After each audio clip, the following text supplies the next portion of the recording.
اس حوالے سے بھی سب سے پہلے اسرائیل کے اکاؤنٹ سے کنفرم ہو چکا ہے کہ ڈیتھ ہو چکی ہیں. دیکھیں بات یہ ہے کہ چونکہ پروپرائٹر اس میں بادی النظر میں آپ کہہ لیں یا میری انڈرسٹینڈنگ کے مطابق یا وہ جو ڈاٹ کنیکٹ کرتے ہیں تو اس میں اسرائیل جو ہے یا موساد جو ہے وہ پروپرائٹر ہے اس پورے انسیڈنٹ کی جو اس کو سٹیج کیا. تو صاحب ذرا ان کو جو سٹیج کر کے جو پلان کر کے یہ سب کچھ رچا رہے ہیں جنہوں نے یہ سارا سین سٹیج کیا ہوا ہے تو ان تک تو خبر بھی پہلے پہنچے گی, ان تک چیزیں بھی پہلے پہنچے گی. جیسا میں نے کہا کہ آذربائیجان میں اسرائیل کا سب سے زیادہ انفلوئنس ہے ہمارے خطے میں, اگر دیکھتے ہیں تو بہت زیادہ ہے. تو اس میں جو ہے وہ میں یہاں پہ یہ سمجھ سکتا ہوں کہ انہوں نے وہ اپنا شاید کہیں نہ کہیں بدلہ لینے کی جو ٹھانی تھی اسرائیل نے, وہ اب انہوں نے ایرانی صدر کو جو ہے وہ قتل کر کے یا شہید کر کے انہوں نے اپنا بدلہ لیا. ایک اور چیز بھی ہے, کچھ آپ کی بات کو ایک تقویت اس طرح بھی مل رہی ہے کہ ایرانی صدر کسی ایریا کا وزٹ کر رہا ہے, موسم کی صورتحال کے حوالے سے ان کو کیا معلوم نہیں تھا کہ موسم خراب ہے کہ نہیں ہے, اس ایریا میں فوق کس حد تک زیادہ ہوگی, اچھا بارش ہونے والی ہے کہ نہیں ہونے والی ہے, اس حوالے سے بھی تمام تر چیزیں جو ہیں وہ کلیئر پہلے کیوں نہیں کی گئی. اچھا پھر اس کے بعد تینوں ہیلی جو ہیں وہ ایک ساتھ ہی اٹھ جاتے ہیں اور آدھا گھنٹے کے بعد پتہ چلتا ہے جو دو ہیلی ہیں کہ ان کا رابطہ منقطع ہو چکا ہے. تیسرے ہیلی جس میں صدر خود سوار تھے منقطع ہو جاتا ہے. وہ دو ہیلی کیا ان کے لیے موسم خراب نہیں تھا, وہ وہاں سے نکل جاتے ہیں اور اس کے بعد جو تیسرا ہیلی جس میں صدر تھے وہ ہیلی جو ہے کرش ہو جاتا ہے. پہلے بتایا جاتا ہے کہ ہنگامی بنیادوں پر جو ہیں وہ انہوں نے لینڈنگ کی ہے, لیکن اب جو حادثہ پیش آیا اس سے تو صاف ظاہر ہوا کہ تو لینڈنگ کی کوشش ہی نہیں ہوئی ہے بلکہ یہ تو براہ راست جو ہے آگے کرش ہو چکا ہے. دیکھیں یہ ایک سبوتاج آپ اسے کہہ سکتے ہیں, سبوتاج ایکٹ ہے اور یہ ایکٹ سٹیج کیا گیا. اس میں بعد جو ہم کہہ رہے ہیں سی آئی اے انوالو ہو سکتی ہے, موساد کا زیادہ چانس ہے, لیکن گروپ ایک ہی ہے جن کا ٹارگٹ مین ایک ہی تھا, یہ وہ انوالو ہو سکتے ہیں. اور مجھے اس میں یہی چیز نظر آ رہی ہے, دیکھیں 3 ہیلی کاپٹر ہیں تو 3 میں سے ایک ہیلی کاپٹر کو آئیڈینٹیفائی کر کے نیچے سے کوئی نہ کہیں یا تو کوئی انہوں نے ڈیوائس استعمال کی ہے جس نے اس ایک ہیلی کاپٹر کا سسٹم جیم کیا جو ٹارگٹ پہ تھا, یا ہو سکتا ہے کہ اندر سے کوئی بندہ یا وہ جہاں پہ اسٹیشن تھا جہاز جہاں سے وہ اڑا وہاں پہ انہوں نے کوئی اس میں کوئی پرزہ کوئی چیز ایسی وہ کر دی ہو. تو یہ مطلب ہے ایک سبوتاج یہی ایکٹ ہوتا ہے. ابھی پاکستان میں بھی جنرل ضیاء کا کیس بھی ہے, اس کے ہیلی کا کرش ہونے کا معاملہ ہے, اس کے حوالے سے بھی آج تک شواہد اس طریقے سے سامنے نہیں آئی جس طرح اس حوالے سے معلومات سامنے آنی چاہیے تھی. تو یہ جو کچھ ڈاٹس اگر ملایا جائے تو اس میں بھی آنے والے دنوں میں بھی اس واقعے کو لے کر مجھے نہیں لگتا ہے کہ وہ حقائق سامنے آئیں گے. دیکھیں حقائق صاف ظاہر ہے, یہ چیزیں جب شروع میں ہی جب کوئی انسیڈنٹ ہوتا ہے یا کوئی چیز سٹیج کر دی جاتی ہے لیکن اس کو مینوپولیٹ ایسے کیا جاتا ہے کہ وہ ایک حادثہ نظر آئے تو وہ پھر ایٹ دی اینڈ تک حقائق سامنے نہیں آتے, ٹھیک ہے نا, وہ مسخ کر دیے جاتے ہیں حقائق, تاکہ اب ہم جیسے لوگ یا کچھ کنسپریٹر خود ایران بھی نہیں کر سکتا. اچھا وہ یہ اٹیمپٹس کریں گے کہ یا چیزیں ہوں گی سامنے بھی آئیں گی, بلکہ پتہ بھی چل رہا ہوتا ہے کہ یار it was not an accident, it was preplanned sabotage act, تو وہ چیز نظر بھی آ رہی ہوتی ہے. لیکن یہی پھر عام روٹین میں یہی کہا جاتا ہے کہ نہیں جی وہ ایکسیڈنٹ. اچھا آج تو اس وجہ سے ثابت کرنا مشکل ہو جاتا ہے. ضیاء والی آپ نے بات کی تو اس میں تو پتہ تھا کہ اس میں تو وہ ایک جو ہے بم رکھا گیا تھا, ٹھیک ہے, وہ تو پھٹا تو وہ چیزیں الگ ایک چیزیں تھی, اور اس میں وہ بھی ایک اسی ٹائپ کا ایکٹ تھا جیسے یہ ایکٹ ہے. لیکن یہ چونکہ ٹیکنالوجی ایڈوانس ہو گئی, وہ پہلے دور کی تھی, اس میں بم رکھ دیا گیا, اس میں سسٹم کو جام کر دیا گیا ہوگا, کچھ بھی ایسا ہو گیا ہوگا. اچھا ایران خود بھی ان چیزوں کو ایکسپوز نہیں کر پائے گا آنے والے دنوں میں, آپ کو کیا لگتا ہے؟ دیکھیں اب تحقیقات تو ضرور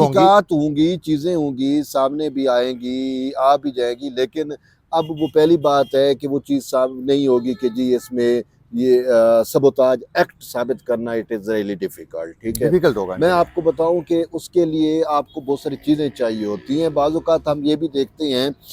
کہ میں آپ کو ایک مثال دے رہا ہوں, ایک ملیشین ایئر لائن تھا جو یوکرین کے اوپر بلاسٹ ہوا, یوکرین کی ٹیریٹری میں, ٹھیک ہے, بہت عرصہ پہلے ہے, MH370 تھا یا MH17 برل اس ٹائپ کا ملیشین ایئر لائن تھا, پیسنجر ایئر لائن تھا. اب اس کو نیچے سے بک میزائل لگا تھا, اب پیسنجر ایئر لائن کو بک میزائل لگا, لیکن اب وہ ڈچ جو اتھارٹیز ہے, ٹھیک ہے نا, انہوں نے اس کو انویسٹیگیٹ کیا. وہ جہاز وہاں سے اڑا تھا تو وہ انہوں نے اس چیز کو انویسٹیگیٹ بھی کیا, اور لیکن وہ چیزیں سامنے نہیں آئی. اب اس میں دو ورژن تھے. رشیا کہتا تھا کہ یوکرینین بک میزائل لگائے اس کو, وہ جو یوکرین کا جہاں پہ جنگ چل رہی ہے آج سے 2000 بالکل پرانی بات ہے, 2014 کی 2015 کی 16 کی بات ہے. تو وہ رشین یہ ورژن تھا کہ اس کو سویلین ایئر لائن کو یا ملیشین ایئر لائن کو مارا گیا ہے.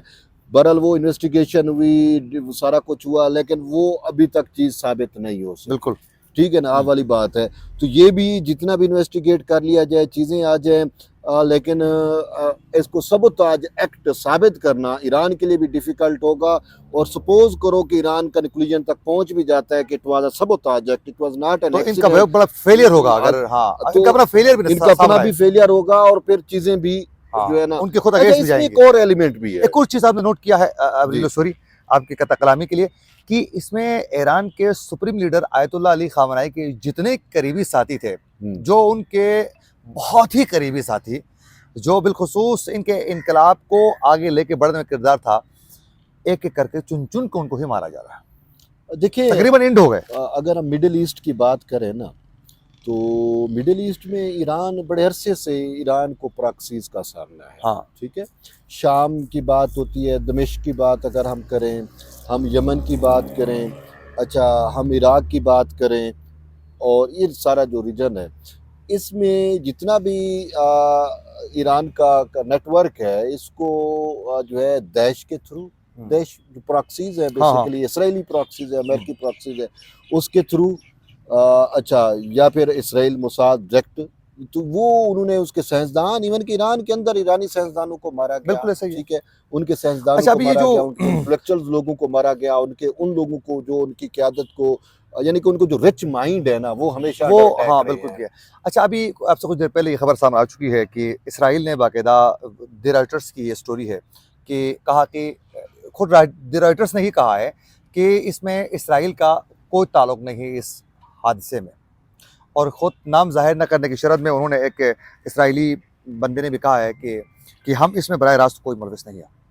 دیکھیں اسرائیل کا پروپیگنڈا مشین تو سارا اسرائیل کا ہے, چاہے ویسٹ کا پورا میڈیا ہو, رائٹر کو دیکھ لو, اے پی پی کو دیکھ لو, اے ایف پی کو دیکھ لو, ٹھیک ہے نا, اے پی جو ہے ایسوسیٹ پریس آف, وہ ایسوسیٹ جو پریس ہے ورلڈ کا, اس کو دیکھ لو. اچھا, یہ سارا ویسٹرن میڈیا جو ہے, ایون کہ بی بی سی کو دیکھ لو, یہ سارا کو دیکھ لو, یہ غزہ کا وار ہوتا ہے, اس کے اوپر ہمیں نظر نہیں آیا کہ یار کیا ہوتا تھا. میں تو اس پورے وار کے اندر یار ایک امریکن گائے ہے جیکسن ہنکل,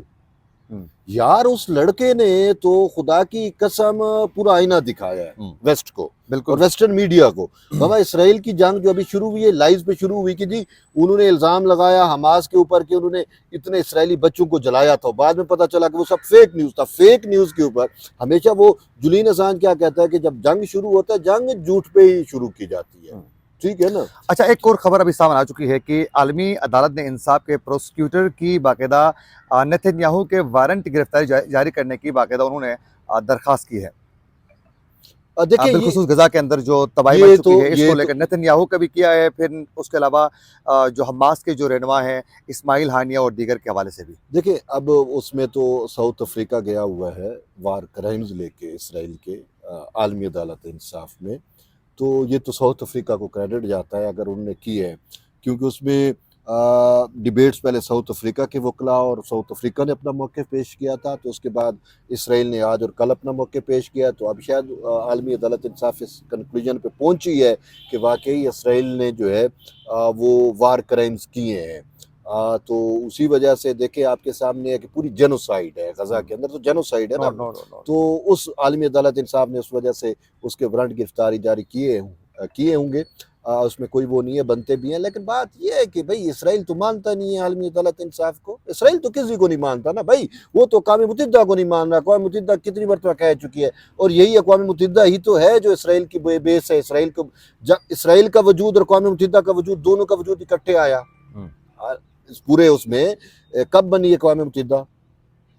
اسرائیل کب وجود میں آتا ہے, سیم